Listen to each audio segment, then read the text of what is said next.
Hello जी बच्चों, welcome back to the another session. और आज की क्लास में हम लोग कंटिन्यू करने वाले हैं हमारे कॉस्ट शीट के चैप्टर को, जो हमने प्रीवियस क्लास में फर्स्ट लेक्चर में स्टार्ट कर लिया था ऑलरेडी। फर्स्ट ऑफ ऑल मैं एक 5 मिनट का क्विक रिवीजन कराना चाहता हूँ। 5 मिनट भी क्या भैया, 2 मिनट का बोल लो। क्विक रिवीजन, फिर हम लोग आगे बढ़ेंगे और आज हम लोग क्वेश्चंस ट्राई करेंगे सॉल्व करने का, देखेंगे किस किस कॉन्सेप्ट में हमको क्वेश्चंस देखने को मिल सकते हैं। तो फर्स्ट ऑफ ऑल हमने समझा था कॉस्ट अकाउंटिंग का मतलब क्या होता है। तो सिंपल शब्दों में खर्चे यानी एक्सपेंडिचर, कॉस्ट की प्रॉपर रिकॉर्ड्स मेंटेन करना, अकाउंटिंग करना, हिसाब किताब मेंटेन करना is known as cost accounting.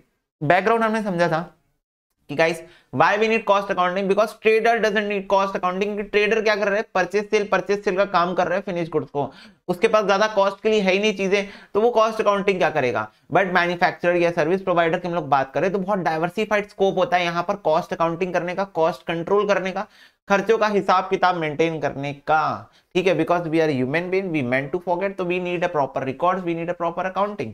Also we need to control the cost, that's why we need cost accounting।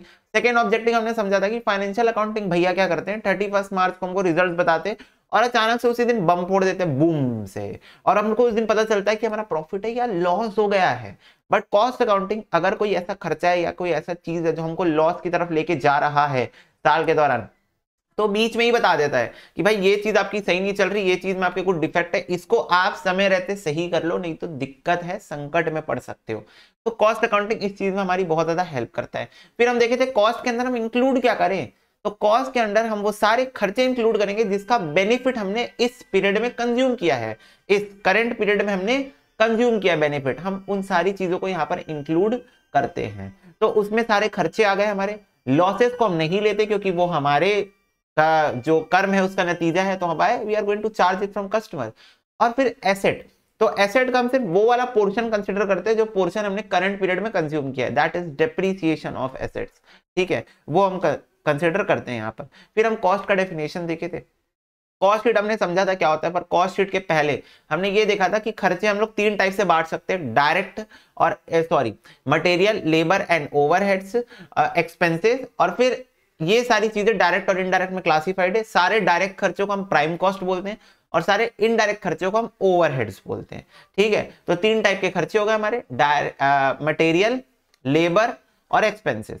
अब इसका जो डायरेक्ट वाले पोर्शन है वो हमारे प्राइम कॉस्ट है और जो इनडायरेक्ट वाले पोर्शन है वो ओवरहेड्स होते हैं।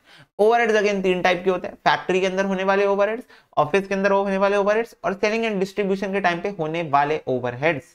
ठीक है, अब डायरेक्ट खर्चों को हम कैसे क्लासिफाई करते हैं, तो हर वो खर्चा जो पर यूनिट बेसिस पे आइडेंटिफाई हो सकता है सिंपली, यानी कि वो पैदा ही पर यूनिट हुआ था, तो वो जैसे उस पर डीलिंग ही पर यूनिट बेसिस पे हुई थी, तो वो क्या है तुम्हारा डायरेक्ट खर्चा है। और इनडायरेक्ट खर्चा मतलब जो एज अ ग्रोथ होता है, जैसे ऑयलिंग ग्रीजिंग का खर्चा हो गया। ठीक है, सुपरवाइजर को सैलरी दे रहे हो, एज अ होल होता है। मैं सुपरवाइजर को ये नहीं बोलता कि मैं 10,000 यूनिट बनाऊंगा तो इतना पैसा आपको दूंगा, नहीं। सुपरवाइजर को मैं 5,000 यूनिट बनाऊं, 10,000 यूनिट बनाऊं, 50,000 यूनिट बनाऊं, सुपरवाइजर की सैलरी फिक्स रहती है। ठीक है, तो ऐसे खर्चे जो कि पर यूनिट बेसिस पे नीड होते हैं, डिपेंडेंट, वो एज अ होल होते हैं, तो वो क्या है तुम्हारे इनडायरेक्ट खर्चे। Okay, yes. फिर हम देखे थे डायरेक्ट मटेरियल कंज्यूम निकाल कैसे सकते हैं, तो सिंपली क्वेश्चन में तो ज्यादा opening stock plus purchases plus freight या कैरियज माइनस क्लोजिंग स्टॉक, ये चीजें मोटा मोटा होंगी, इससे ज्यादा तो दिखती नहीं है। बट अगर फिर भी दिखी तो एक तुम्हारा परचेज रिटर्न दिख सकता है, ठीक है, एक तुम्हारा एबनॉर्मल लॉस दिख सकता है और एक तुम्हारा दिख सकता है scrap sale of raw material, not WIP. WIT cover somewhere else in the cost sheet, ये रॉ मटेरियल की बात की है। ठीक है, यस। फिर हम लोग कॉस्ट शीट का ओल्ड फॉर्मेट समझे थे एंड द न्यू फॉर्मेट। हम समझे थे कॉस्ट शीट के ओल्ड से न्यू फॉर्मेट से 2 मेजर डिफरेंस है। पहला, ये जो नए 5 आइटम आपको दिख रहे हैं यहाँ पर, जिसमें स्क्रैप ऊपर से नीचे आ गया और इसीलिए ग्रॉस से नेट जो हो रहा है उसमें सिर्फ ओपनिंग क्लोजिंग डब्ल्यूआईपी एडजस्ट हो रहा है। और दूसरा ये चीज कि हमारा जो कॉस्ट ऑफ गुड्स सोल्ड है अब उसके बाद एडमिन आ रहा है, जो कि ज्यादा अप्रोप्रिएट है as compared to old cost sheet, जो एडमिनिस्ट्रेटिव एक्सपेंस को लेने के बाद, जो कि इनडायरेक्ट नेचर के खर्चे होते हैं फाइनेंशियल अकाउंटिंग से अगर मैं कंपेयर करना चाहूं तो। उसके बाद नहीं, उसके पहले ले रहा था, सीओजीएस में इंक्लूड कर रहा था, जो कि गलत है फाइनेंशियल अकाउंटिंग के पॉइंट ऑफ व्यू से, पर ये तो कॉस्ट अकाउंटिंग है।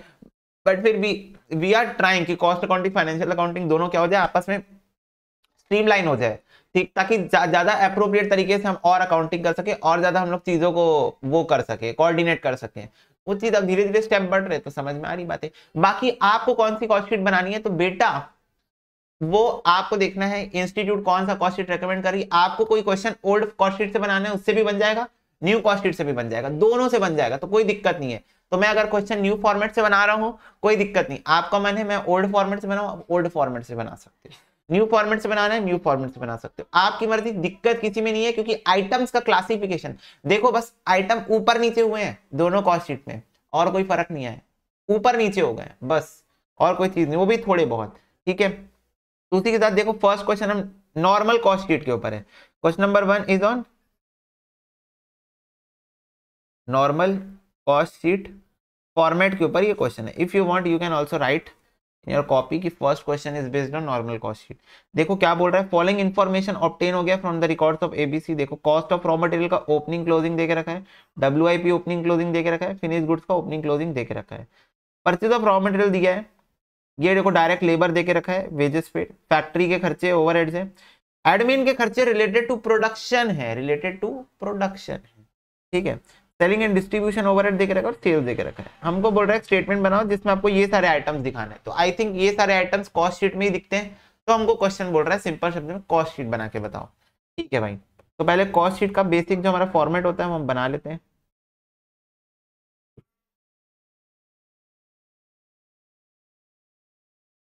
ये देखो जी,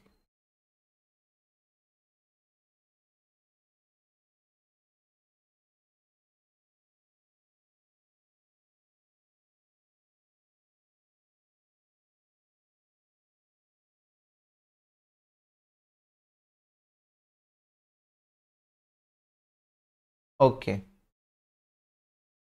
तो यहाँ लिखो पर्टिकुलर्स रियर अमाउंट, ठीक है। चलो तो फर्स्ट आइटम जो कॉस्ट शीट के अंदर आता है वो आता है मेरा डायरेक्ट मटेरियल कंज्यूम्ड। अब आप चाहो तो इसको वर्किंग नोट 1 करके वर्किंग नोट 1 में दिखा सकते हो, और अगर आप चाहो तो आप यहीं भी दिखा सकते हो, तो हम तो यहीं दिखाएंगे भाई, opening stock plus purchases minus closing stock.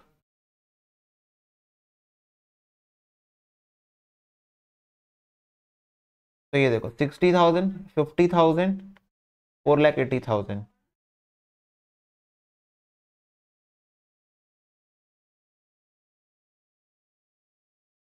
तो ये कितना हो जाएगा मेरा 60,000 प्लस 4,80,000 माइनस 50,000, तो हो जाएगा 4,90,000 is my direct material consumed.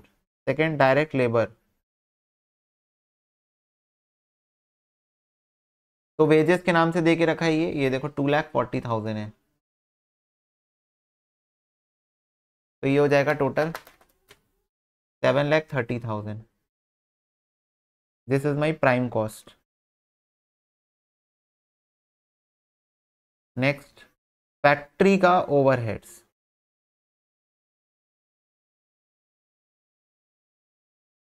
Factory overheads भी क्वेश्चन डायरेक्टली देके रखा है 1 lakh.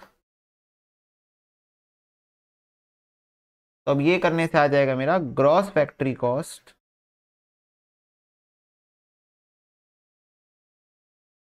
On FC and WIP.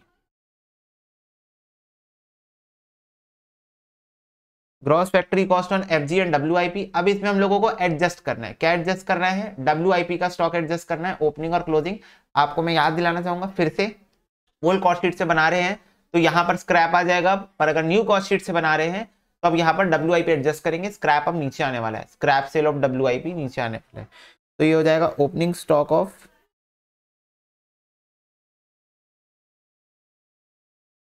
WIP closing stock of WIP. तो देखो डब्ल्यूआईपी है 12,000 और 15,000,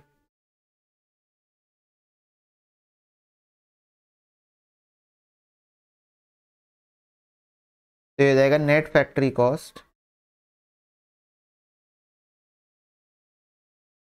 ऑन एफजी, ठीक है।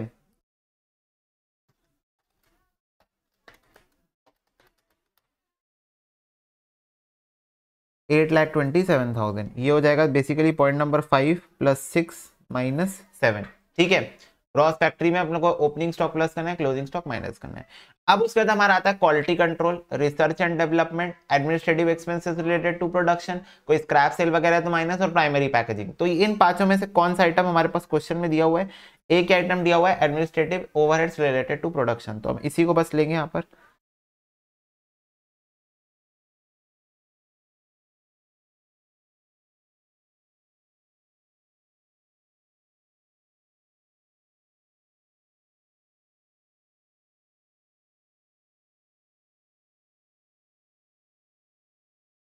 Related to production, how much it is? 50,000।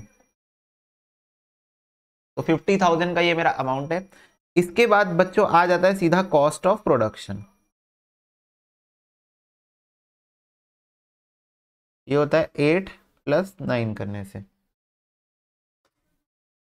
8,77,000। ठीक है, अब 11th पॉइंट पे तुम्हारा आ जाएगा ओपनिंग स्टॉक ऑफ एफजी, और 12th पॉइंट पे आ जाएगा closing stock of FG. Opening stock of finished goods, closing stock of finished goods. तो ये आ जाएगा तुम्हारा कॉस्ट ऑफ गुड्स सोल्ड 90 और 1,10,000।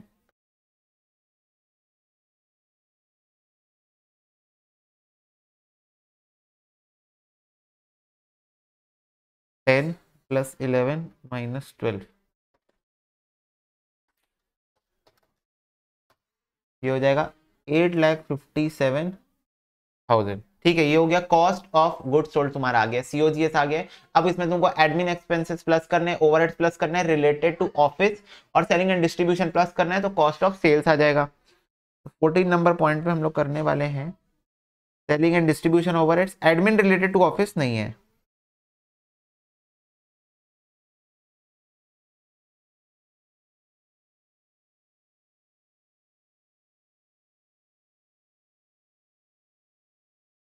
$25,000। तो अब आएगा हमारा cost of sales, point number 13 + 14, 8,82,000। अब आएगा प्रॉफिट देन सेल्स। तो सेल्स मुझे क्वेश्चन में देके रखी 10 लाख की। तो ये देखो बैलेंसिंग फिगर कितना हो जाएगा? प्रॉफिट 1,18,000 आ जाएगा balancing figure. Basically sales minus cost, sales minus cost is my profit. और ये बना मेरा एक बेसिक कॉस्ट शीट का क्वेश्चन, जिसमें सिर्फ कॉस्ट शीट के अंदर जितने भी पॉइंट्स आते हैं वो कवर हुए हैं। ठीक है बच्चों, yes, this is a basic question.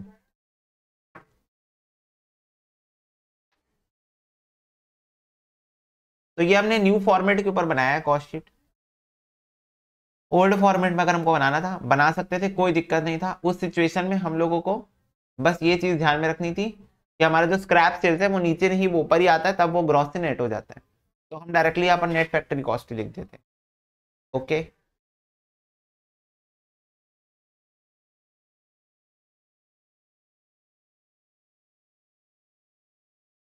ठीक है बच्चों, डन भैया डन। चलो सेकेंड नंबर क्वेश्चन देखिए क्या। हाँ भैया दिखाओ। ओके, प्रिपेयर करो एक cost sheet for the year ended 31/3। देखो 1986 का क्वेश्चन है ये। From the following figure expected from the book of best engineering company, opening stock raw material का देखे रखा है, वर्क इन प्रोग्रेस का देखे रखा है, और फिनिश गुड्स का देखे रखा है।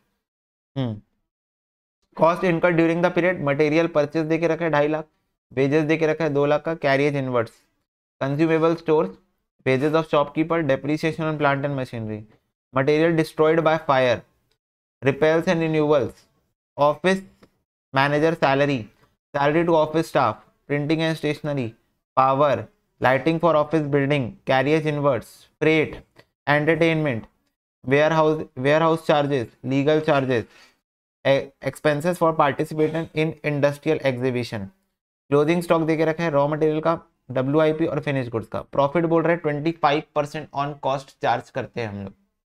ठीक है, तो ये हमारा क्वेश्चन है। इसके ऊपर भी हम बनाते हैं कॉस्ट शीट बच्चों।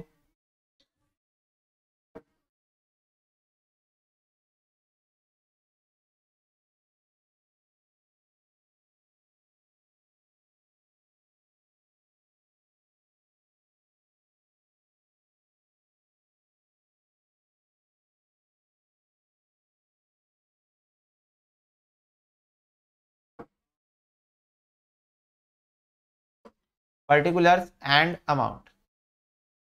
Okay, yes. So first item is our direct material consumed.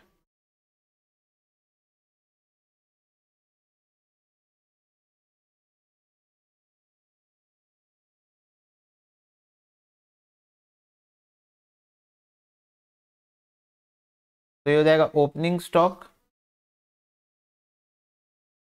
Plus purchases plus carriage, मेरे को दिखा था कहीं क्वेश्चन में, माइनस क्लोजिंग स्टॉक, और कुछ भी होता है तो अपन देखते हैं। ओपनिंग स्टॉक है 40,350 का। मटेरियल 2.5 लाख का परचेज है।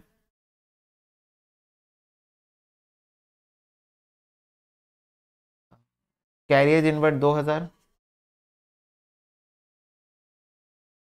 Closing stock 35,000। और कुछ है क्या देख लो। कंज्यूमेबल स्टोर्स तो नहीं आएगा। मैं ये देखो, material destroyed by fire, material मतलब raw material destroyed by fire 5,000, तो एबनॉर्मल लॉस ऑफ मटेरियल देके रखा है, तो ये अब माइनस होगा 5,000। देखिए मैं बोला था रेयर है, पर यहाँ पर पॉइंट मैंने कवर कर ही लिया। इसके अलावा और कुछ है क्या? नहीं है। ओके, तो इतने ही आइटम है, तो रॉ मटेरियल कंज्यूम्ड आ जाएगा मेरा 40,350 plus 2,50,000 plus 2,000 minus 35,000 minus 5,000 2,52,350. This is direct material consumed. Next one is direct labor. So direct labor, that means wages paid 2 lakh का. There is no direct expenses, so directly jump to the prime cost. 4,52,000.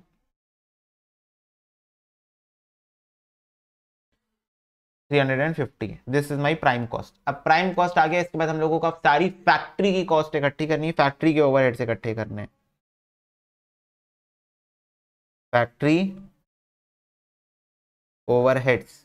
Okay, let's start with consumable stores 10,000, wages to store keeper 7,000।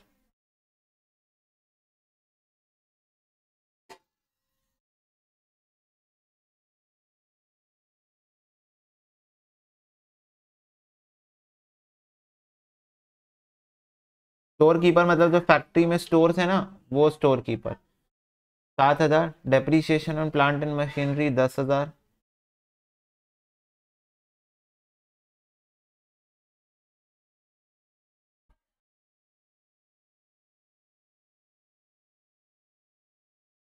हाँ, material destroy repairs and renewals 5,010।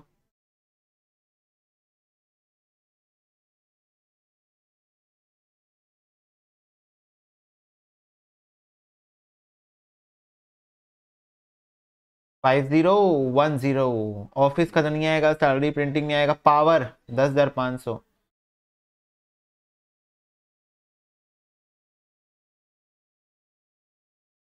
Power हो गया 10,500 का। Lighting carriage outward नहीं आएगा, rate नहीं आएगा, entertainment नहीं आएगा, लीगल चार्जेस नहीं आएगा, नहीं हो गया बस।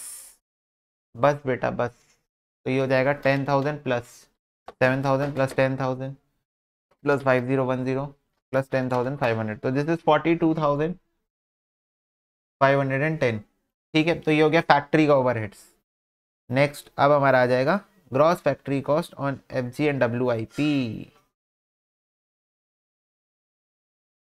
Gross factory cost on FG and WIP कितना हो जाएगा? ये 4,52,350, तो हो जाएगा 4,94,860। ठीक है, नेक्स्ट अब इसके बाद हम लोगों को एडजस्ट करना है opening stock of WIP and closing stock of WIP from this. Let's adjust opening stock of WIP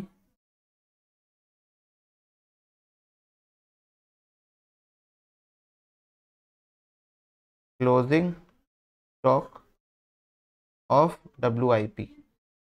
opening stock बेटा दे के रखा है 15,000 एंड क्लोजिंग स्टॉक दे के रखा है 14,500।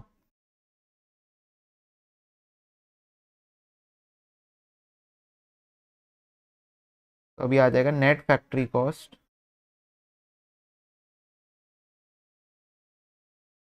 On FG and WIP 4,95,000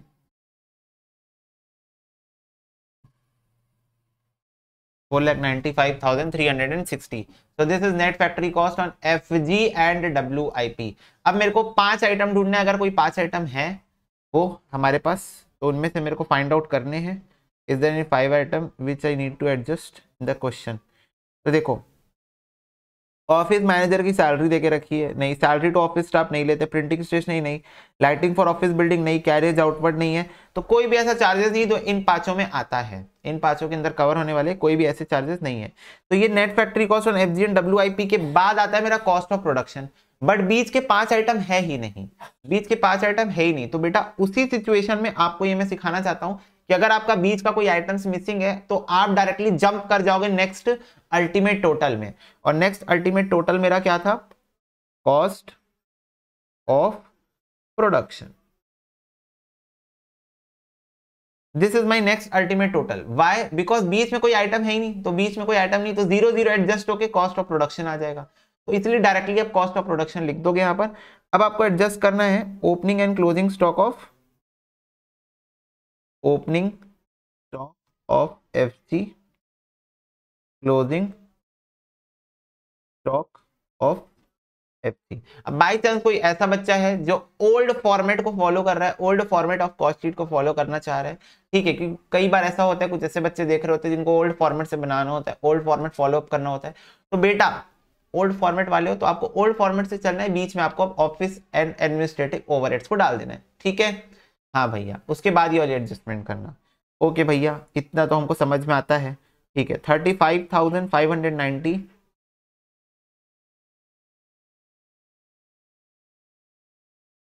and 40,030।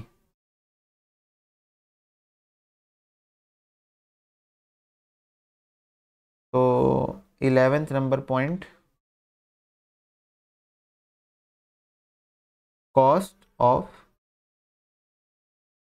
Good sold 4,95,360 plus 35,590 minus 40,030। तो ये हो जाएगा 4,90,920। 12th नंबर पॉइंट में एडमिनिस्ट्रेटिव ओवरहेड्स लेंगे।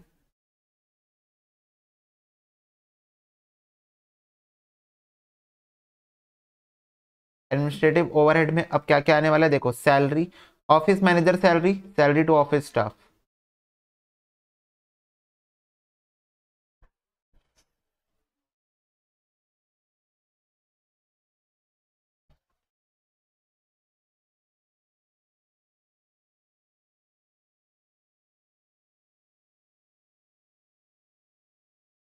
ओके बच्चों, यस। इसके बाद प्रिंटिंग एंड स्टेशनरी 10,000, लाइटिंग 2,000।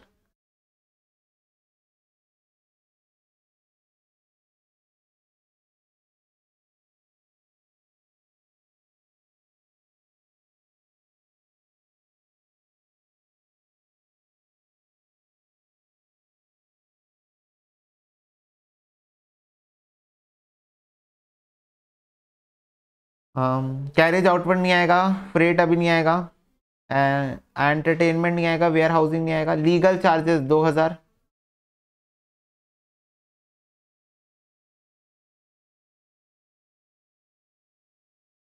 बस हो गया।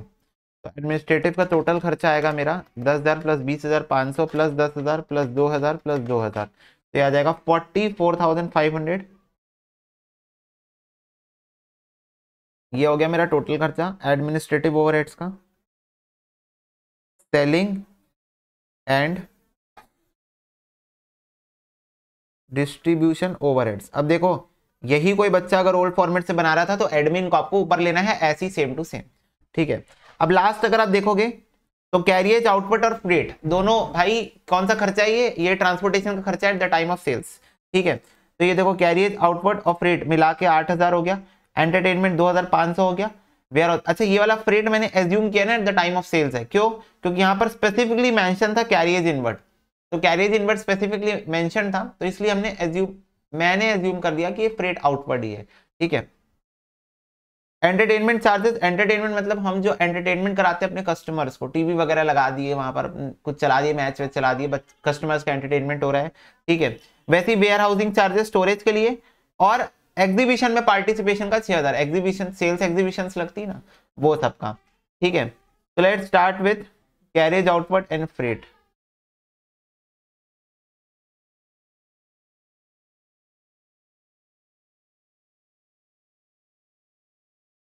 Okay entertainment 2500,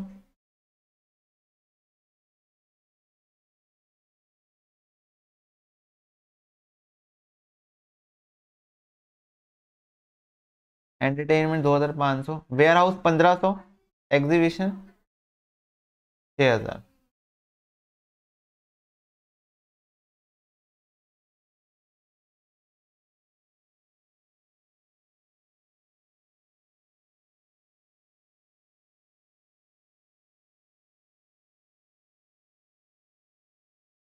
okay so total selling का खर्चा भी कितना हो जाएगा, 8000 प्लस 2500 प्लस 1500 प्लस 6000, तो ये हो जाएगा टोटल 18000।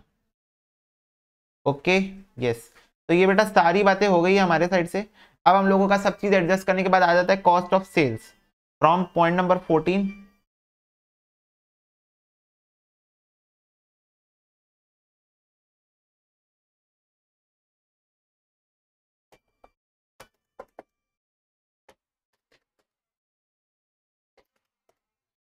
तो ये हो जाएगा बेटा 5,53,420, this is my cost of sales. इसमें प्रॉफिट ऐड करेंगे,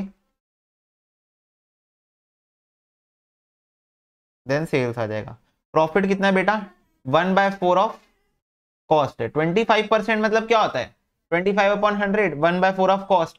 कॉस्ट है 5,53,420, इसका 1/4 निकालो तो हो जाएगा 1,38,355।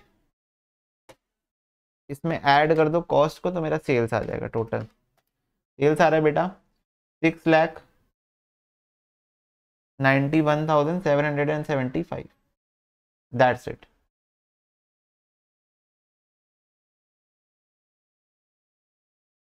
ओके तो ये हमारा हो गया बेटा कॉस्ट शीट।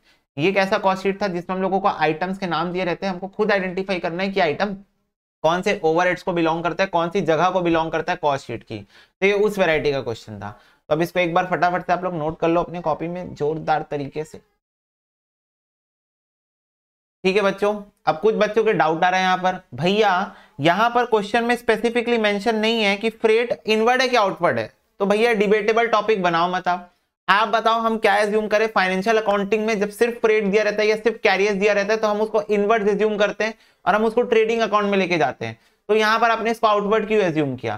तो बेटा एजम्पशन थी तुमको इसको इनवर्ड, देखो फाइनेंशियल अकाउंटिंग वाली एजम्पशन मारनी तुम मार सकते हो, कॉस्ट अकाउंटिंग में भी कुछ हार्ड एंड फास्ट नहीं है, we can assume it inward. Freight inward अगर आप ले रहे हैं यहाँ पर तो आप इसको यहाँ पर डाल दोगे, फ्रेट इनवर्ड यहाँ पर ऐड कर देना, ठीक है। Freight inward you simply need to add here, that's it, खत्म बात, ठीक है। क्योंकि at the end of the cost total same ही आएगी, लेकिन डायरेक्ट मटेरियल कंज्यूम में यहाँ पर इंपैक्ट पड़ जाएगा। तो इसीलिए ऐसा देखो, कभी भी ये मत सोचना भाई कॉस्ट शीट में क्या है, टोटल तो सेम ही आने वाला है, आइटम ऊपर नीचे कर देंगे तो कोई फर्क नहीं पड़ेगा। पड़ेगा बेटा फर्क, क्योंकि हर आइटम कॉस्ट शीट के अंदर एक सेपरेट कॉस्ट सेंटर है और उसके कॉस्ट से मेरे को फर्क पड़ता है। तो इसीलिए फ्रेट इनवर्ड आपको एज्यूम करना डेफिनेटली कर सकते हो, कोई दिक्कत नहीं है। सेम फाइनेंशियल अकाउंटिंग वाली एजम्पशन लगा सकते हो क्योंकि ऑल्सो हम कॉस्ट अकाउंटिंग को फाइनेंशियल अकाउंट से अलाइन करने की कोशिश ही कर रहे हैं। तो इसीलिए फ्रेट इनवर्ड आपको एज्यूम करना आप कर सकते हो। फाइनेंशियल अकाउंटिंग में भी यही करते हैं ना हम लोग, तुम लोग को पता है ना कि भाई अगर सिर्फ फ्रेट दिया या सिर्फ कैरियर्स दिया तो हम उसको इनवर्ड एज्यूम करते हैं। ओके, तो assume it freight inward, don't worry about this. कोई कोई वो डाल, अगर आप फ्रेट आउटवर्ड एज्यूम कर रहे हो वहां पर आपको नोट डालना पड़ेगा। फ्रेट इनवर्ड एज्यूम कर लो, ठीक है, कोई दिक्कत नहीं है। 100% बच्चे चाह रहे हैं भैया फ्रेट इनवर्ड लो आप उसको, ठीक है, आप फ्रेट इनवर्ड ले लो, उसको सही कर लो, फ्रेट इनवर्ड में डाल लो। ओके, चलो next. The books of Adarsh manufacturing company present कर रहा है following data for the month of April.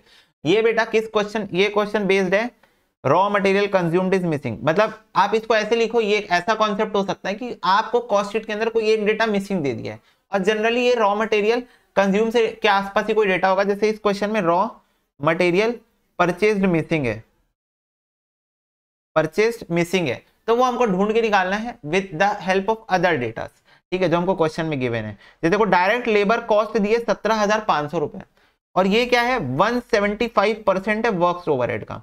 तो देखो अगर मैं बोलूं 175% of works overhead is equal to 17,500 है, तो वर्क्स ओवरहेड कितना हो जाएगा 17,500 divided by 175% and that is 10,000 आएगा। ऑफ कोर्स हमको पता है ये बात, 10,000, ठीक है, 10,000 आ जाएगा मेरा वर्क्स ओवरहेड। ऐसा क्वेश्चन हमको बोल रहा है, आ रही क्या बात समझ में? Yes. Cost of goods sold excluding administrative expenses 56,000 है। तो कॉस्ट ऑफ गुड्स सोल्ड अपना जो सीओजीएस देख रखा है एडमिन को हटा के दिया हुआ है 56,000, ठीक है। Inventory account shows the following opening and closing balance. देखो रॉ मटेरियल का देके रखा है, WIP देके रखा है, FG देके रखा है, अदर डेटा आर। तो देखो अदर डेटा क्या है, सेलिंग एक्सपेंसेस देके रखे 3500 के, जनरल एडमिन देके रखे 2500 के, सेल्स फॉर द मंथ देके रखे। आपको बनाना है वैल्यू ऑफ मटेरियल कंज्यूम निकालो और कॉस्ट स्टेटमेंट बनाओ showing various elements of cost and also the profit earned. तो पहले तो अपने को निकाल लेना है रॉ मटेरियल परचेस्ड, फिर हमको एक कॉस्ट शीट बना के हाथ में थमानी है, ठीक है। तो दोनों काम हम करेंगे, बहुत प्यार से कर लेंगे। रुको जी, चलो चलते जाओ, रुकना अपना काम नहीं, झुकना अपना काम नहीं। बेटा तो कुछ नहीं करना है हमको, हम इस क्वेश्चन को करेंगे नॉर्मली सॉल्व। भैया नॉर्मली सॉल्व करने के लिए डेटा ही नहीं है, देखो ना कैसे करते हैं। सबसे पहले लिखो direct material consumed, direct material consume लिखेंगे सबसे पहले। तो देखो जी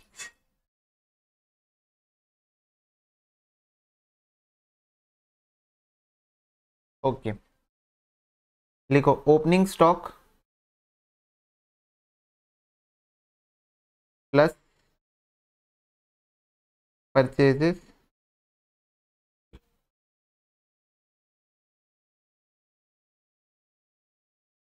माइनस क्लोजिंग स्टॉक।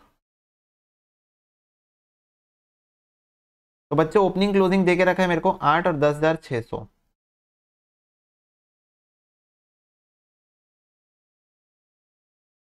इसको मैं एज्यूम कर रहा हूँ x, क्योंकि देयर इज समथिंग मिसिंग, तो x एज्यूम करते हैं हम इसको। तो 8,000 प्लस x माइनस 10,600, ये हो जाएगा x माइनस 2,600 हो जाएगा, ठीक है, सिंपल है। x 8,000 plus x minus 10,600। Okay, second है मेरा डायरेक्ट लेबर।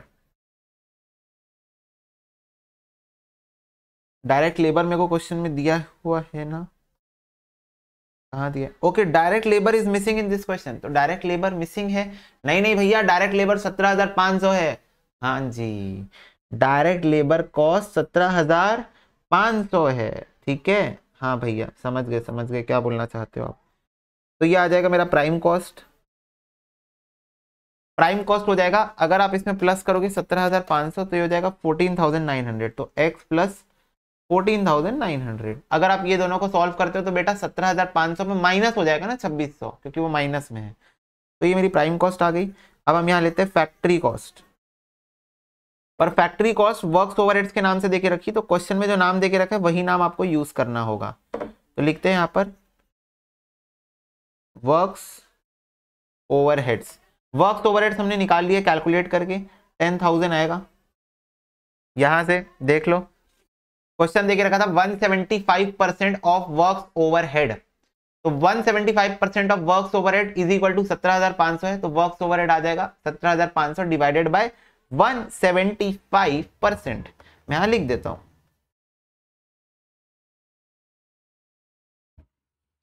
Okay, yes.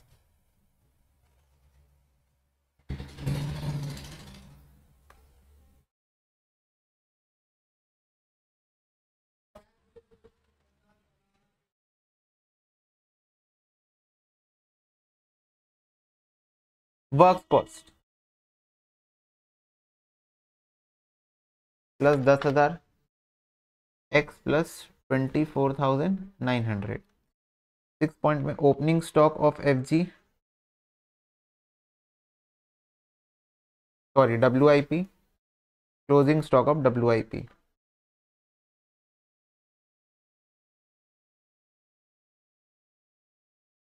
10,500, 14,500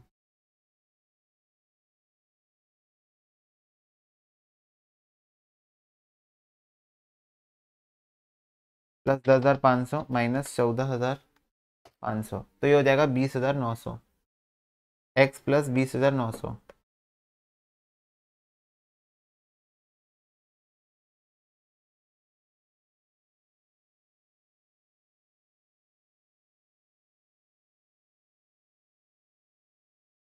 बीच के कोई भी आइटम नहीं है, तो F G and W I F G ले लेते हैं। Opening stock of F ji, closing stock of F जी।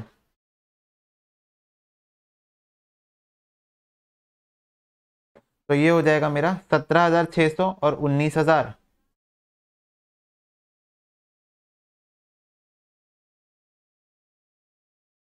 17,600 और 19,000 रुपए। अब प्लीज फिर से प्लस करो 17,600 और माइनस कर दो 19,000, तो हो जाएगा 19,500 x plus 19,500। This is my cost of goods sold.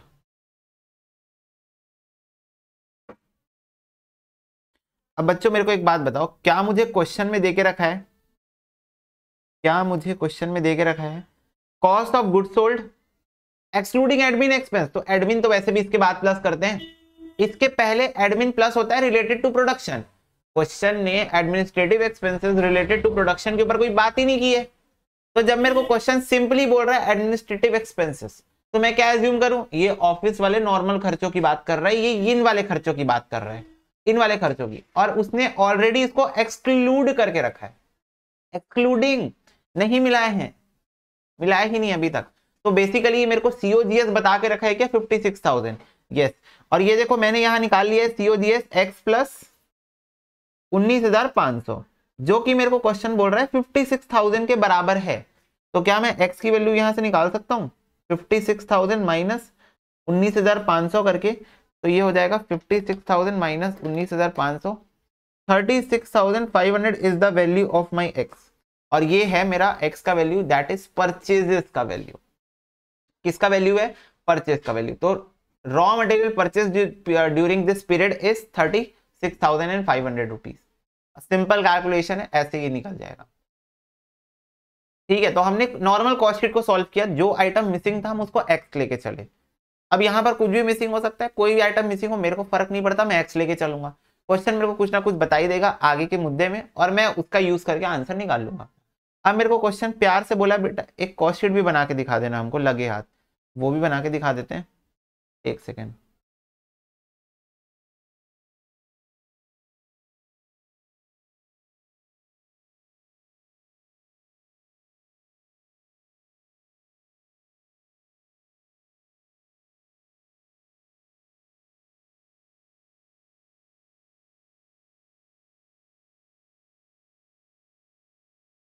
Direct material consumed, ठीक है, तो ये हो जाएगा मेरा opening stock plus purchases minus closing stock. Okay, तो 8,000, 36,500, 10,600।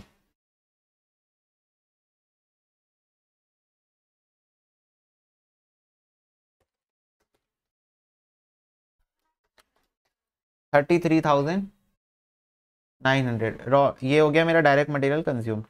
Next direct labour 17,500। Prime cost आ जाएगी इससे 51,400। वर्क्स ओवरहेड्स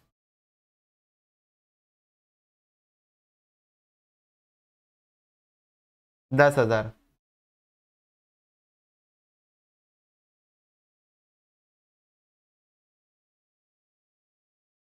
वर्क्स कॉस्ट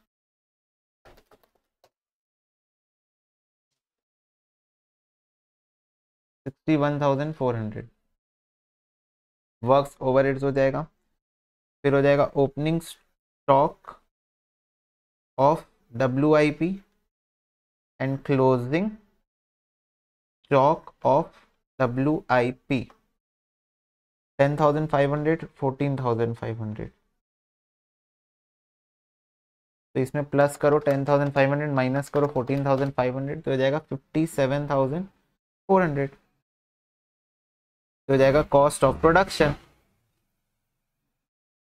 कोई भी आइटम नहीं है उन पांचों में से, इसीलिए फिर ये हो जाएगा opening stock of FG and closing stock of FG।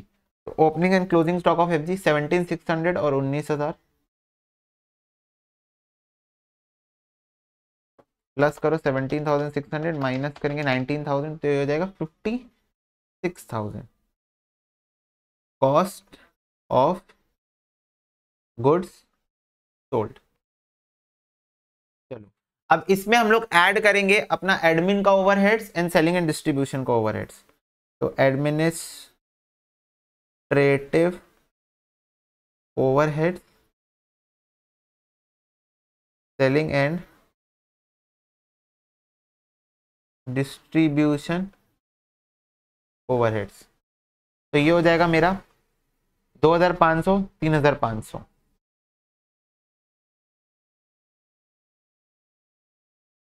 Cost of sales 3 4 5 6 तो सीधा प्लस कर देते 6,000 तो हो जाएगा 62,000। एड प्रॉफिट सेल, सेल्स है बेटा 75,000 की। तो फ्लैट 13,000 का मेरा क्या आ गया बैलेंसिंग फिगर, प्रॉफिट आ गया। ठीक है डन। तो ये मेरी कॉस्ट शीट बन गई after finding out the amount of raw material purchase. तो ऐसा क्वेश्चन भी आपको देखने को जरूर मिल सकता है जहां पर ये देखो आपको पहले निकालना पड़ेगा the missing figure of the cost sheet and then you need to fill on a new cost sheet. मतलब 2 बार बनाना पड़ेगा कॉस्ट शीट। एक बार आपको उस अमाउंट को ढूंढने के लिए बनाना पड़ेगा आधा पौना, पूरा तो नहीं बनाना पड़ेगा, और फिर एक बार आपको पूरी बनानी पड़ेगी जब आपको अमाउंट मिल जाएगा उसके बाद। तब इसको भी फटाक से नोट डाउन कर लो आप लोग। इन अ डिफॉल्ट केस जब मैं बोलता हूँ नोट डाउन कर लो तो ऑफ कोर्स मैं तो टाइम देता ही हूँ, बट तुम लोग भी वीडियो को पॉज करके चीजों को नोट डाउन कर सकते हो अगर तुम लोग को ऐसा लगता है कि तुमको कम अमाउंट ऑफ टाइम मिला है तो। ठीक है बच्चों, अब ये होने के बाद नेक्स्ट क्वेश्चन हमारा बहुत इंपॉर्टेंट मार्क करके रखना इसको। इन क्वेश्चन पे बहुत अच्छा क्वेश्चन है ये, पर बच्चे मिस कर देते हैं। क्यों मिस करते हैं मेरे को नहीं पता, पर this a good amount of question कि एक कॉन्सेप्ट आएगा जिसमें आपको देखो क्या होता है, समझना मेरी बात को ध्यान से। क्यों फाइनेंशियल अकाउंटिंग लास्ट डे पे सारे रिजल्ट्स बताता है पर कॉस्ट अकाउंटिंग पहले ही आपको इन्फॉर्म कर देता है about anything which is going to miss happen during the year. क्योंकि कॉस्ट अकाउंटिंग के पास वो टैलेंट है। मेरे को एक बात बताओ, मटेरियल में जिसके पास से परचेस करके ला रहा हूं या फिर जो मैं लेबर्स बैठाया हूं, तो मैंने तो बात करके बैठाया है कि मैं मटेरियल 20 रुपए का एक यूनिट लेके आऊंगा। बात किया है मैंने, फिक्स कर दिया है मैंने रेट। मैंने लेबर को बता के रखा है कि लेबर भाई मैं तेरे को 10 रुपए दूंगा असेंबलिंग का।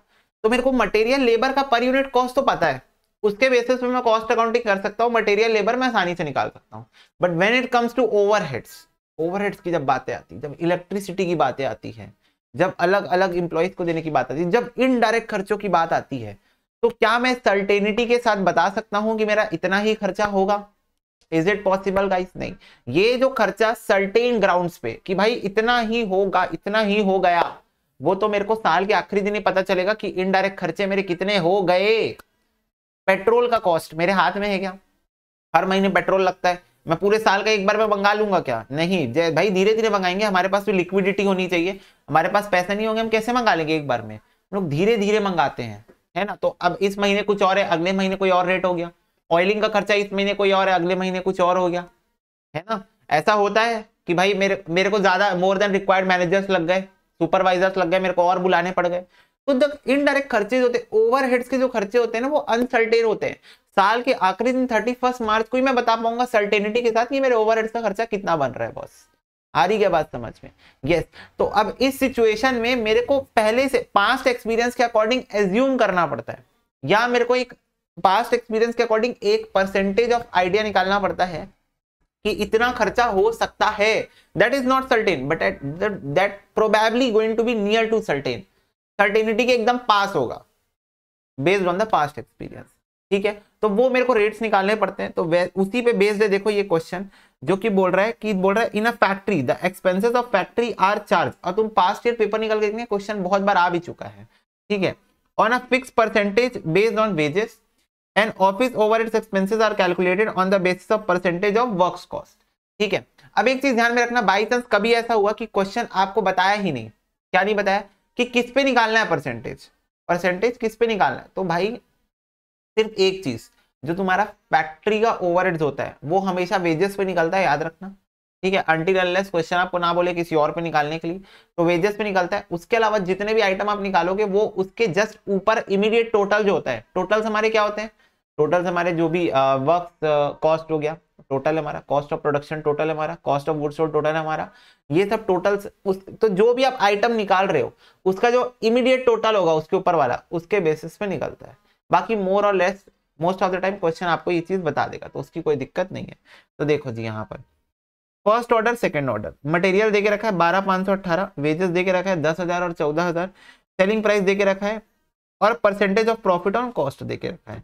ठीक है, बोल रहे हैं find the rate of factory overhead on direct labor and office overhead on factory cost using the above recovery rate, fix करो selling price of the job whose details are given below। तो ये तो भाई second part दिया हुआ है, उसको हम लोग बाद में डील करते हैं। हम पहले निकालते हैं कि what is going to be the percentage of factory overhead on direct labor and office overhead on factory cost। तो देखो इस टाइप के क्वेश्चन से आप कैसे डील करोगे। तो first of all we are going to assume let the rate of factory overheads on labor be X percentage and rate of office overheads on work cost be Y percentage. ठीक है, तो हमने सबसे पहले rates को assume कर लिया है कि हम एज्यूम कर रहे हैं फैक्ट्री ओवरहेड्स का रेट लेबर पे X परसेंटेज है और ऑफिस ओवरहेड का रेट वर्क कॉस्ट पे Y परसेंटेज है। आ रही क्या बात समझ में? यस, ये देखो यही बोल के रखा था, ऑफिस ओवरहेड वर्क कॉस्ट पे निकालना है और फैक्ट्री ओवरहेड डायरेक्ट लेबर पे निकालना। तो ये हमने एज्यूम कर लिया, पहला काम हो गया हमारा। अब कॉस्ट शीट बनाते हैं प्यार से, डुअल कॉस्ट शीट बनेगी at a time.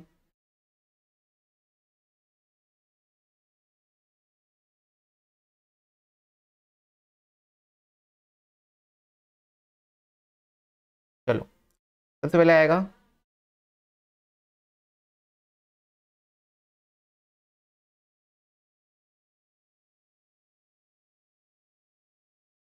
Sorry direct material consumed.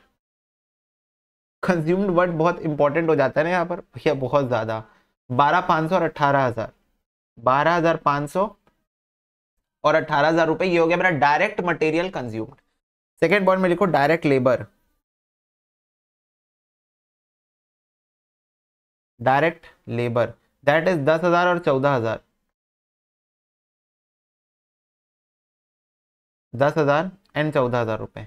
ठीक है, अब ये दो चीजें हो गई। अब इसके बाद प्राइम कॉस्ट आ जाएगा, डायरेक्ट एक्सपेंस का कोई सीन नहीं है।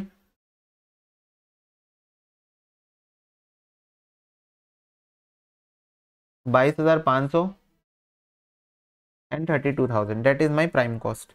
फोर्थ पॉइंट पे लिखो मेरा फैक्ट्री ओवरहेड्स। अब फैक्ट्री ओवरहेड्स मैंने क्या एज्यूम किया है, let the rate of factory overheads be on labour x percentage.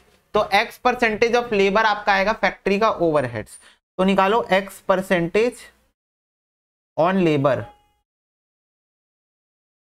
वैसी एक्स परसेंटेज ऑन लेबर। ये देखो लेबर मेरे को 10,000 14,000 देके रखा है, मैंने उसका एक्स परसेंटेज निकाल लिया।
ठीक है बच्चों, तो ये देखो हमने क्वेश्चन में एज्यूम किया था। अब मैं एक एक करके आपको सारी चीजें एक्सप्लेन करता हूं। मैं चाह रहा था कि आप खुद सॉल्व करें और मैं इधर सॉल्व करूं, आप मेरे आंसर्स ना देखें और मैं आपके आंसर्स ना देखूं। अब मैं आपको समझाता हूं जिन बच्चों को बातें नहीं समझ में आई है। समझना बेटा, factory overheads is x percentage on, let me right this, x% on labour, right. तो हमने यहां पर निकाला x percentage on labour, x percentage on labour, तो ये हमारा 100x और 140x आ गया। फिर हमारा फैक्ट्री कॉस्ट आ गया भाई, prime cost plus factory overhead को प्लस करने से, ठीक है, 22,500 प्लस 100x और 32,000 प्लस 140x। उसके बाद हमने निकाला ऑफिस का overheads, office overheads is going to be y percentage on factory cost, तो y percentage on factory cost, y percentage on factory cost. इसको हमने जब ब्रैकेट के अंदर जाके मल्टीप्लाई किया तो 0 0 0 0 कैंसिल हो गया, ये 225y हो गया, और वैसे ये 100 100 कैंसिल हो गया और ये xy हो गया। यहां पर वैसे ही हो गया 0 0 0 0 कैंसिल, तो ये 320y हो गया और ये हो गया 1.4 xy।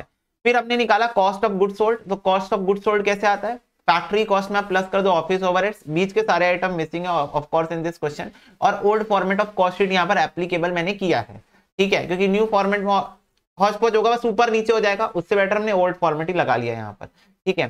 Sometimes we are going to use old format of cost sheet because that is going to be simple for us, ठीक है। तो ये हमारा आ गया, देखो इसको प्लस करने से दोनों आइटम। अब मेरे को यहाँ पर निकालना है अपना प्रॉफिट, तो प्रॉफिट कैसे निकलेगा, तो यहाँ पर क्वेश्चन हिंट देके रखा है कि percentage of profit on cost 15% and 12% है। तो बेटा अगर 15% ऑन कॉस्ट है तो सेल्स पे कितना होगा, ये मैंने आपको सिखाया है रेगुलर क्लास में, और अगर आप रेगुलर क्लास में पढ़े हो तो आपको ये बात पता होगी, नहीं पता है तो अब मैं फिर से बताता हूँ। 15% ऑन कॉस्ट है, तो we are going to assume cost as 100, तो कॉस्ट को मैं 100 एज्यूम कर लूंगा दोनों भी केस में। तो इसका मतलब मेरा प्रॉफिट कितना है, प्रॉफिट है 15% ऑफ 100 डेट इज 15 रुपए, और 12% ऑफ 100 डेट इज 12 रुपए, ये मेरा प्रॉफिट है। और कॉस्ट कितना है 100, तो मेरी सेल्स प्राइस कितनी आ जाएगी, सेलिंग प्राइस आ जाएगी 100 प्लस 15, 115, यहां पर सेलिंग प्राइस आ जाएगी 100 plus 12, 112, this is my selling price. हमेशा याद रखना परसेंटेज जिस पे दिया रहता है उसको हम लोग 100 एज्यूम कर लेते हैं, ठीक है। तो अब मैं आपसे जानना चाहता हूं what is going to be profit on sales, तो प्रॉफिट ऑन सेल्स हो जाएगा 15 डिवाइडेड बाय 115, और इस केस में 12 डिवाइडेड बाय 112, है ना, सिंपल। प्रॉफिट ऑन सेल्स, अब मैं प्रॉफिट ऑन सेल्स क्यों निकाला, क्यों निकाला, क्योंकि मेरे को सेल्स देके रखी है, तो ये हो जाएगा प्रॉफिट ऑन सेल्स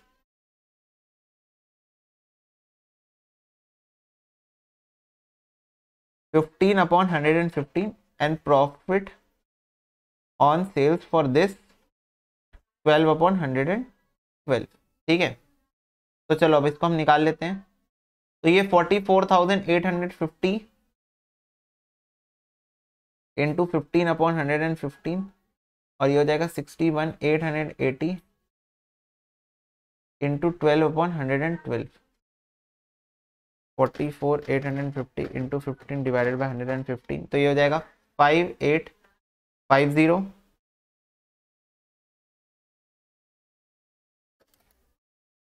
और ये हो जाएगा 61,880 इंटू 12 अपॉन 112, 6630।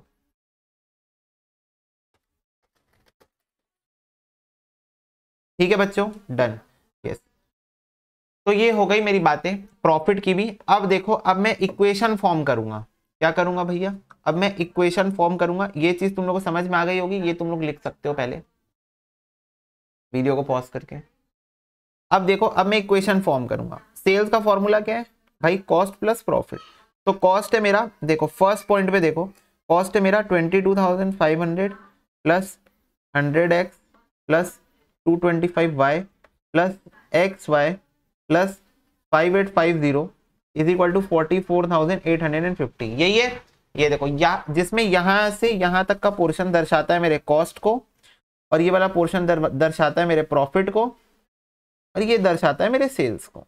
तो इससे मैं अब इक्वेशन को सिंप्लीफाई कर लेता हूं, तो ये हो जाएगा 100x plus 225y plus xy is equal to 44,850 minus 22,500 minus 5850, 44,850 minus 22,500 minus 5850, तो ये हो जाएगा 16,500।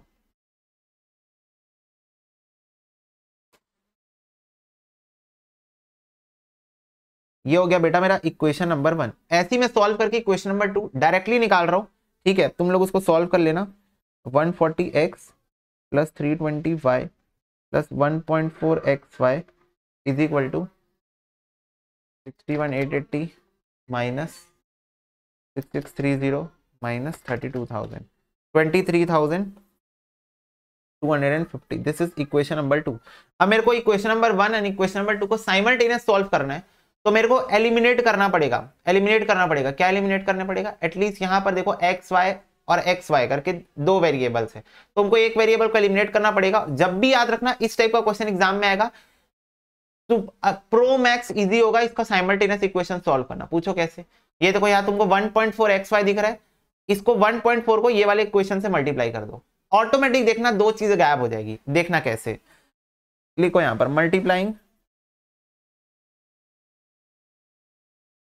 Equation number 1 with 1.4। तो देखो 1.4 से अगर आप इसको मल्टीप्लाई करते हैं इंटू 1.4 तो ये हो जाएगा 140x प्लस 225 इंटू 1.4, ये हो जाएगा 315y plus 1.4xy is equal to 16,500 into 1.4, ये हो जाएगा 23,100। तो ये हो गया तुम्हारा इक्वेशन नंबर 3 मान लो इसको। अब ये देखो यहाँ पर देखो, जब मैं इसको इक्वेशन नंबर 2 और 3 को साइमल्टेनियस सॉल्व करूंगा, माइनस करूंगा, तो देखो ये दोनों गायब हो जाएगा, 140x, ये 1.4xy गायब हो जाएगा और अपने पास सिर्फ y बचेगा। उसको सॉल्व करके हम y की वैल्यू निकाल लेंगे। तो चलो अब हम क्या करेंगे, इक्वेशन नंबर 2 और इक्वेशन नंबर 3 को आपस में माइनस कर देते हैं। तो ये और ये तो कैंसिल हो जाएगा, 320 माइनस 315 करेंगे तो 5y हो जाएगा। मैं इसको दूसरे पेन से लिखता हूँ, 5y हो जाएगा। मैं माइनस कर रहा हूँ ना इक्वेशन नंबर 2 को 3 से, और 23,250 को माइनस करूंगा मैं 23,100 से, तो ये 150 हो जाएगा। तो बच्चों y की वैल्यू आ जाएगी 150 डिवाइडेड बाय 5, 30%। तो this is the value of y। अब इक्वेशन में कहीं पर भी वैल्यू पुट करके y की, x की वैल्यू आप निकाल दो।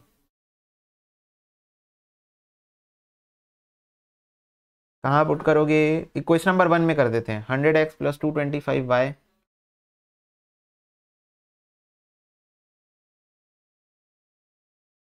y की वैल्यू 30 है, ठीक है। एक्स वाई मतलब basically 30y is equal to 16,500। तो ये हो जाएगा बच्चों 225 इंटू 30, 6750।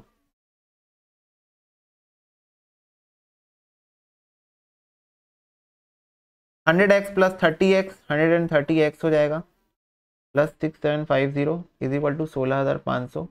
तो 16,500 माइनस 6750 हो जाएगा 9750। इसको 130 से डिवाइड करेंगे तो x की वैल्यू आ जाएगी। तो x की वैल्यू इज नथिंग बट 75%। तो this is going to be the value of x। तो हमको y की वैल्यू मिल गई है 30% और x की वैल्यू 75। अब मैं इसको परसेंटेज क्यों बोल रहा हूँ, क्योंकि we assumed x as a percent और y एज अ परसेंट। तो this is the percentage, okay. तो 30% and 75%। Are we clear with this? Yes. तो ये हमको पहला मुद्दा था क्वेश्चन में निकालने का। दूसरा मुद्दा बोल रहा है एक कॉस्ट शीट बना के दिखाओ जिसका डायरेक्ट मटेरियल इतना है, डायरेक्ट लेबर इतना है और प्रॉफिट परसेंटेज इतना है, using the same recovery rate जो हमने ऊपर निकाला है। तो ये हम लोग बना लेते हैं। चलो कॉस्ट शीट मैं रफली बना रहा हूं, तुम लोग इसको फेयर करना, मतलब फॉर्मेट बस बना लेना, बाकी सब फेयर है भाई। डायरेक्ट मटेरियल कंज्यूम्ड 28, 22 लेबर,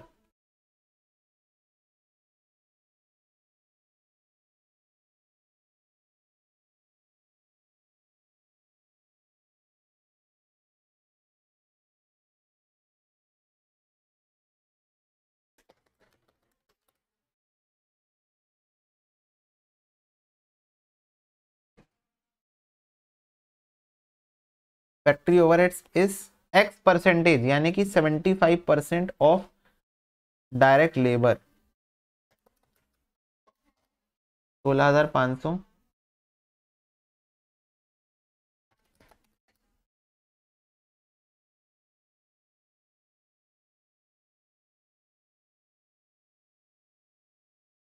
ये हो जाएगा factory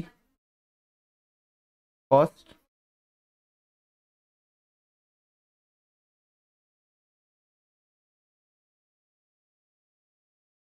this is y percentage on factory cost. तो ये हो जाएगा 19,950, 86,450 टोटल कॉस्ट।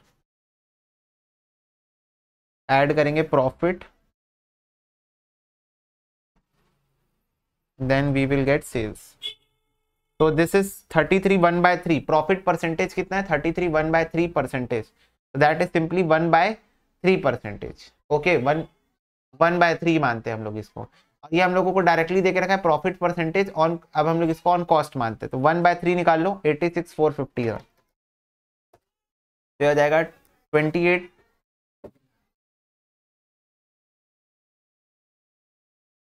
870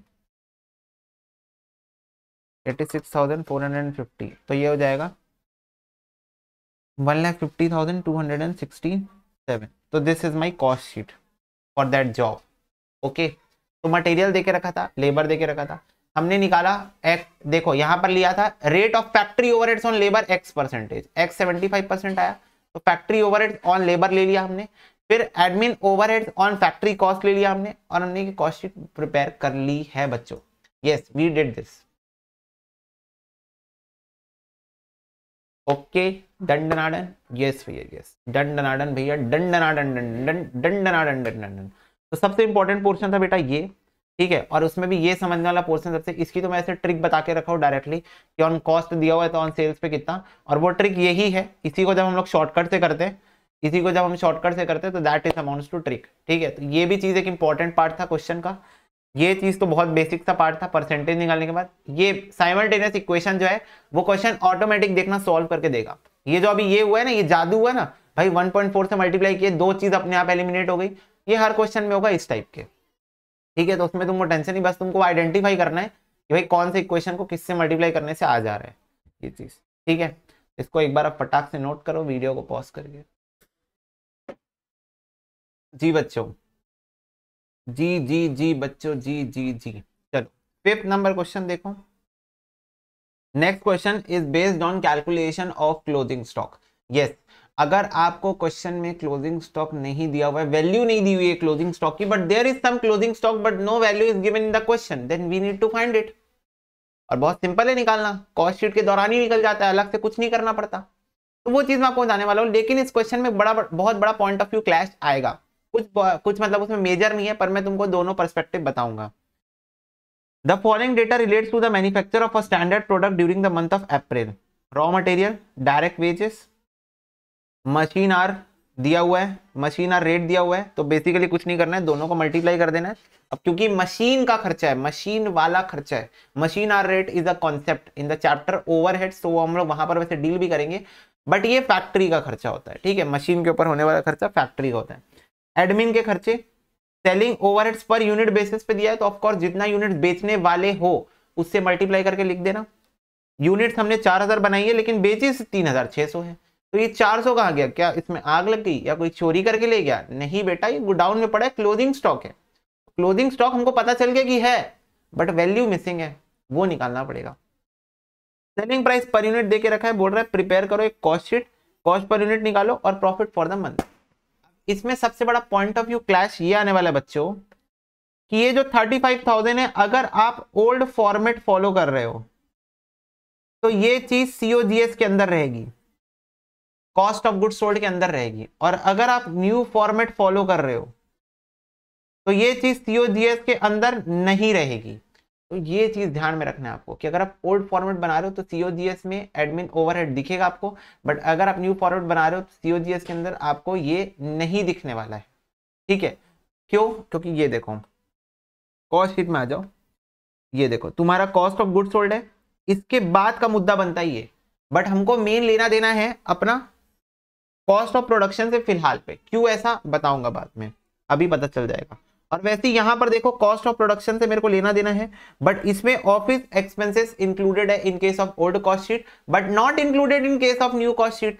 और इस क्वेश्चन में सिर्फ देके रखा है एडमिनिस्ट्रेटिव ओवरहेड्स, तो मैं इसको जनरल वाले एज्यूम करूंगा और मैं इसको वो ऑफिस वाले एज्यूम करूंगा और नीचे दिखाऊंगा, तो ये दिक्कत है। तो जो ओल्ड फॉर्मेट से बनाएंगे, जो न्यू फॉर्मेट बनाएंगे, तुम्हारे आंसर में वेरिएशन रहेगा, ओल्ड वालों का आंसर अलग आएगा और न्यू वालों का अलग। पर मेरा काम ये है कि अगर मेरे पास दोनों कैटेगरी के बच्चे हैं तो मैं दोनों को बताऊं, दोनों पॉइंट ऑफ व्यू से बताऊं।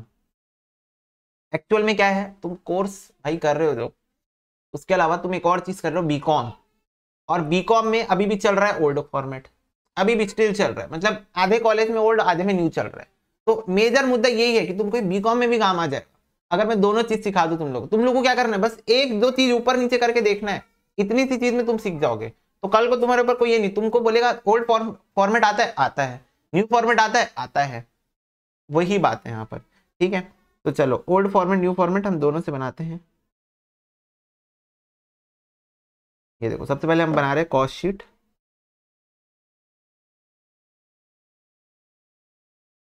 With old format. ये formatting is going to be in the old manner. Okay, yes भैया, ओके। पहला आइटम लिखो डायरेक्ट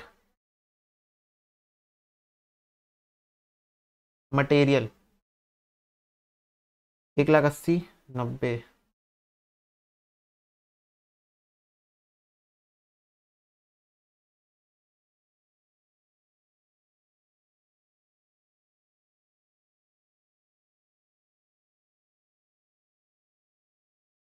$2,70,000 तो आएगा बेटा, 9 की टेबल पढ़ लो 3 बार। ओके भैया। फिर फैक्ट्री के ओवरहेड्स 10,000 इंटू 8।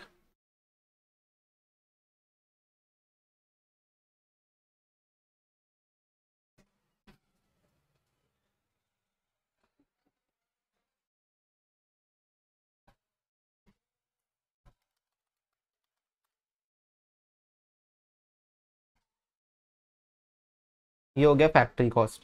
ठीक है, अब फैक्ट्री कॉस्ट के बाद में देखो WIP नहीं है, FG का भी मुद्दा होगा। ठीक है, WIP नहीं है, WIP गायब हो जाएगा, सीधा आ जाएगा तुम्हारा यहाँ पर जो तुम्हारा net factory cost on FG होता है। अब इसमें तुम्हारा एडमिनिस्ट्रेटिव ओवरहेड ऐड हो जाता है इन case of old format of cost sheet, right?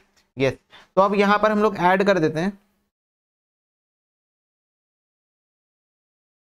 Office and administrative overheads. इसको करने से मेरे को सीधा मिल जाएगा cost of production. Cost of production office and administrative overhead है 35,000, तो 3.5 लाख प्लस 35,000 हो जाएगा 3,85,000। ये आ गया मेरा cost of production. This is what my cost of production. अब इसमें ऐड होगा opening stock of finish goods and less होगा closing stock of FG। Point ये बच्चों ओपनिंग स्टॉक है ही नहीं क्वेश्चन में। ऐसा एक क्वेश्चन करेंगे जिसमें ओपनिंग स्टॉक भी होगा, बट इस सिचुएशन में ओपनिंग स्टॉक नहीं है। ठीक है, but closing stock of FG is there. Closing stock of FG is there. कितना है भाई? देखो सिंपल शब्दों में मैं तुमको बताता हूँ, 4,000 मैंने बनाया, 3,600 मैंने बेच दिए, तो 4,000 माइनस 3,600, 400 यूनिट मेरा क्लोजिंग स्टॉक है। पर ये वैल्यू कैसे होगा? तो ये वैल्यू होगा बेटा on the basis of cost of production. Yes, तो आपकी प्रोडक्शन कितनी कॉस्ट लगी है? 3,85,000 लगी है। और ये जो 3,85,000 लगी है, इसको खर्चा करके आपने कितने यूनिट्स बना लिए? 4,000 यूनिट्स बना लिए। तो 3,85,000 को अगर मैं 4,000 से डिवाइड करूं तो एक यूनिट के पीछे मैंने कितना खर्चा किया प्रोडक्शन में, वो मुझे पता चल जाएगा। तो 3,85,000 डिवाइडेड बाय 4,000 करने से आ रहा है 96.25। अब ये 96.25 को मैं 400 यूनिट से अगर मैं मल्टीप्लाई कर दूं, जो कि मेरा क्लोजिंग स्टॉक है, तो ये आ जाएगा 38,500 and this is my value of closing stock 38,500। This is the value of my closing stock. आ रही बात समझ में? यस। तो ये दोनों को डिवाइड करने से पर यूनिट कॉस्ट ऑफ प्रोडक्शन आ गया और उसको मैंने 400 से मल्टीप्लाई कर दिया। 38,500 इज माई क्लोजिंग स्टॉक। तो अगर अब मैं यहाँ से ओपनिंग प्लस क्लोजिंग कर दूं तो मेरे को सीधा मिल जाएगा cost of goods sold, COGS। तो 3,85,000 माइनस 38,500, तो ये हो जाएगा 3,46,500। इसमें अब हम डालेंगे सेलिंग एंड डिस्ट्रीब्यूशन वाले खर्चे।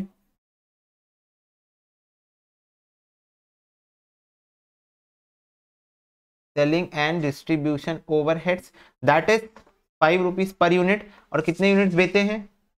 3,600 इंटू 5 कर दो, तो ये हो जाएगा 18,000।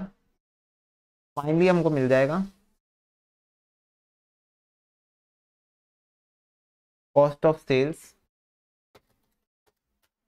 3,64,500। प्रॉफिट ऐड करेंगे, then will come to know about the figure of sales. 125 रुपए सेलिंग प्राइस है बच्चों, तो 3,600 इंटू 125 रुपए तो सेल से बेटा 4.5 लाख की माइनस 3,64,500, तो ये हो जाएगा 85,500 is the profit. 85,500 is going to be my profit. अब this is in case of old format of cost sheet. अगर आप new format of cost sheet follow करते हो तो आपको डायरेक्ट मटेरियल डायरेक्ट लेबर वैसे ही लेना है, प्राइम कॉस्ट वैसे ही लेना है, फैक्ट्री ओवरहेड वैसे ही लेना है। जैसी फैक्ट्री कॉस्ट आपकी आएगी तो this is not factory cost actually. Factory cost के बाद हमारा क्या क्या मसाला होता है, gross factory cost, opening closing WIP adjust हो गए, नेट फैक्ट्री कॉस्ट आता है, बीच के 5 आइटम आते हैं, cost of production. Cost of production मेरा डायरेक्टली आता है। अब यहां पर फैक्ट्री कॉस्ट के बाद के बीच के एक भी आइटम नहीं है, तो this is as good as my cost of production in case of new format of cost sheet. Admin आता है कॉस्ट ऑफ गुड्स सोल्ड के बाद, मेरे को कॉस्ट ऑफ प्रोडक्शन चाहिए तो कॉस्ट, यही मेरा कॉस्ट ऑफ प्रोडक्शन हो जाएगा 3.5 lakh in case of new format of cost sheet. सारे बच्चे अभी बनाएंगे वीडियो पॉज करके new format of cost sheet. आ रही बात समझ में? तो 3,50,000 माई कॉस्ट ऑफ प्रोडक्शन हो जाएगा। इसी को मैं डिवाइड करूंगा 4 लाख से, तो मेरे साथ साथ 4,000 यूनिट से, सॉरी, तो ये हो जाएगा 87.5 मेरा पर यूनिट कॉस्ट हो जाएगा। इसको मैं मल्टीप्लाई करूंगा 400 से, तो 35,000 is going to be my value of closing stock. ठीक है, फिर वो ओपनिंग क्लोजिंग माइनस करने के बाद आप एडमिनिस्ट्रेटिव ओवरहेड्स को ऐड करोगे, ठीक है, सेलिंग एंड डिस्ट्रीब्यूशन ओवरहेड्स को ऐड करोगे, और फिर आप पहुंचोगे कहां पर, अपना इस पे कॉस्ट ऑफ सेल्स में, फिर आप उसमें प्रॉफिट ऐड करके अब सेलिंग प्राइस तक पहुंचोगे। This is going to be done in case of new format of cost sheet. आ रही बात समझ में? यस। तो अब इसको नोट डाउन कर लो फटाफट से और new format of cost sheet बना के प्रैक्टिस कर लो एक बार। बच्चों अब एक डाउट तुम लोग को आएगा कि भैया जो एडमिनिस्ट्रेटिव ओवरहेड दिया हुआ है हमको, वो हम लोगों का 4,000 यूनिट्स के ऊपर खर्चा हुआ है कि 3,600 यूनिट्स के ऊपर खर्चा हुआ है? तो बेटा अब क्योंकि हम लोग new format of cost sheet बना रहे हैं, अब ये क्वेश्चन जो डिजाइंड है वो old format of cost sheet के अकॉर्डिंग डिजाइंड है। मैं तुम लोग को ये चीज क्लियर कर दूं, this question is designed on the basis of old format of cost sheet. New format से डिजाइन होता तो कुछ अलग मुद्दा लिखा होता है यहाँ पर, तो क्योंकि ओल्ड फॉर्मेट से, but we are trying to solve it from the new format of cost sheet. तो basically we are going to assume कि ये 3,600 यूनिट्स के ऊपर ही एडमिन के खर्चे हुए होंगे। आ रही बात समझ में? इसके अलावा और कोई बात ही नहीं है। चलो आज की क्लास का हम लोग एक लास्ट क्वेश्चन कर लेते हैं, that is question number 6 and this is really easy question. देखो, statement of cost and profit बनाना है from the following particulars. Opening stock of raw material, purchase of raw material, material return to supplier यानी कि purchase return है ये, closing stock of raw material, direct wages दे के रखा है, और ये देखो works on cost 25% of wages दे के रखा है, यानी कि फैक्ट्री ओवरहेड्स दे के रखा है 25% ऑन वेजेस। ठीक है, ऑफिस ऑन कॉस्ट यानी कि office overheads 20% of works cost, और सेलिंग ऑन कॉस्ट यानी कि selling overheads 10% of works cost दे के रखा है। बोल रहा है प्रॉफिट 10% ऑन कॉस्ट है, तो हमको बना के दिखानी है कॉस्ट शीट। चलो जी क्वेश्चन नंबर 6 बना लेते हैं।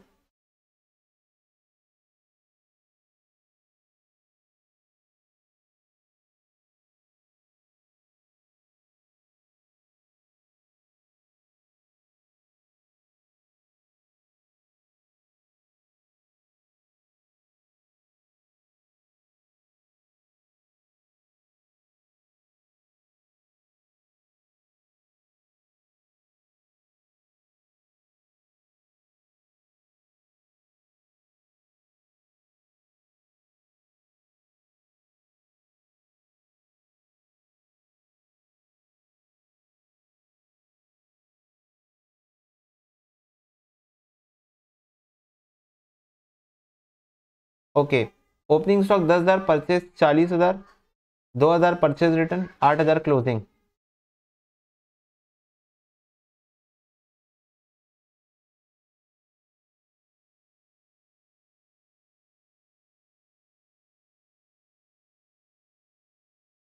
ओके यस, डायरेक्ट वेजेस है फिर 20,000 का,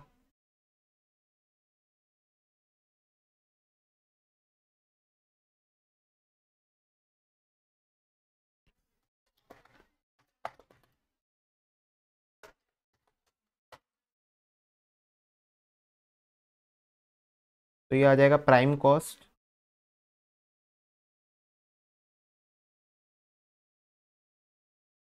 60,000। Factory overhead this is a percentage of direct labour, कितना है 25% ऑन वेजेस, तो 25% ऑफ 20,000 दैट इज 5,000। हो जाएगा 65,000। फैक्ट्री कॉस्ट हो जाएगा 65,000। ठीक है। फिर उसके बाद अब ये फैक्ट्री कॉस्ट ही बेसिकली मेरा कॉस्ट ऑफ प्रोडक्शन के cost of goods sold cost of goods sold हो जाएगा। अब कॉस्ट ऑफ गुड्स सोल्ड में ऑफिस और सेलिंग अपन ऐड करते हैं, तो यहाँ मैं लिख देता हूँ कॉस्ट ऑफ गुड्स सोल्ड, क्योंकि बीच के सारे आइटम मिसिंग है new format of cost sheet के अकॉर्डिंग। ठीक है। अब देखो कॉस्ट शीट के फॉर्मेट तो तुम लोग को बाई हार्ड होने चाहिए।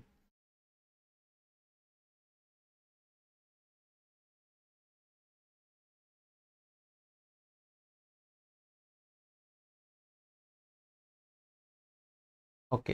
तो एडमिनिस्ट्रेटिव ओवरहेड क्वेश्चन ने बोल के रखा है 20% ऑन वर्क्स कॉस्ट और सेलिंग को 10%। तो यही कॉस्ट ऑफ गुड्स सोल्ड ही मेरा क्या है, वर्क्स कॉस्ट है। कैसे, क्योंकि यही मेरा factory cost oblique works cost था, लेकिन बीच के फिर सारे आइटम मिसिंग थे। यहाँ पर WIP मिसिंग है, बीच के 5 आइटम्स मिसिंग है, ओपनिंग क्लोजिंग FG मिसिंग है, तो सब मिसिंग होने के बाद कॉस्ट ऑफ गुड्स सोल्ड आ गया डायरेक्ट। ठीक है। तो इसी का हम लोग निकालेंगे 20% और 10%।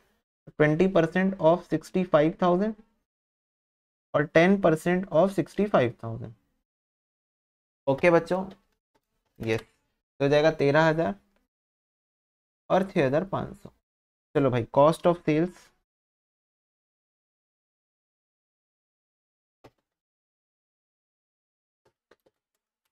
84,500।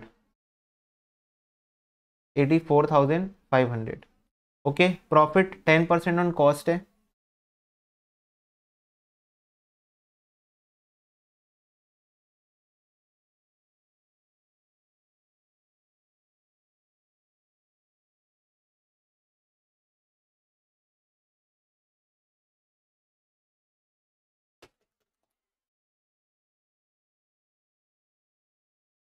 $92,950। This is sales. क्लियर है सबको? यस। ओके। ठीक है। क्वेश्चन बोल रहा था वर्क्स ऑन कॉस्ट का मतलब होता है factory overheads, office on cost का मतलब होता है ऑफिस ओवरहेड्स, और सेलिंग ऑन कॉस्ट का मतलब होता है सेलिंग एंड डिस्ट्रीब्यूशन ओवरहेड्स। ये मेरे को वर्क्स कॉस्ट पे देके रखा था और ये मेरे को वेजेस में देके रखा था। ओल्ड फॉर्मेट से बनाना है तो कोई दिक्कत नहीं है। ओल्ड फॉर्मेट से अगर आप बनाना चाहते थे तो मैं आपको गाइड कर देता हूँ कैसे आप बना सकते हो। प्राइम कॉस्ट आने के बाद फैक्ट्री ओवरहेड्स लोगे, यहाँ पर आप फैक्ट्री कॉस्ट लिखोगे, फिर एडमिनिस्ट्रेटिव ओवरहेड लिखोगे, फिर लिखोगे कॉस्ट ऑफ गुड्स सोल्ड, फिर सेलिंग लिखोगे, फिर कॉस्ट ऑफ सेल्स लिखोगे। क्लियर है? तो बस वो बीच में दो गैप आ जाता है। तो इसको बच्चों नोट कर लो ये वाले क्वेश्चन को। ओके। और इसके साथ हम लोग आज का लेक्चर यहीं पर समाप्त करते हैं। फिर नेक्स्ट लेक्चर में हम लोग फिर से कंटिन्यू करेंगे। अभी स्टिल हम लोगों को कुछ वैरायटी ऑफ क्वेश्चन इस पे करने हैं, कुछ ही बचे, और नेक्स्ट लेक्चर में प्रोबेबली हम लोग ये वाला कॉस्ट शीट का डिस्कशन खत्म कर देंगे with all possible types of question which can be asked in your examination. Okay बच्चों, और होप्स तो तुम लोग को मजा जरूर आ रहा होगा। ठीक है। रिव्यू मेरे को जरूर देना है लेक्चर्स का। ओके बच्चों, चलो, God bless you, take care. इसको नोट डाउन कर लो। Bye bye.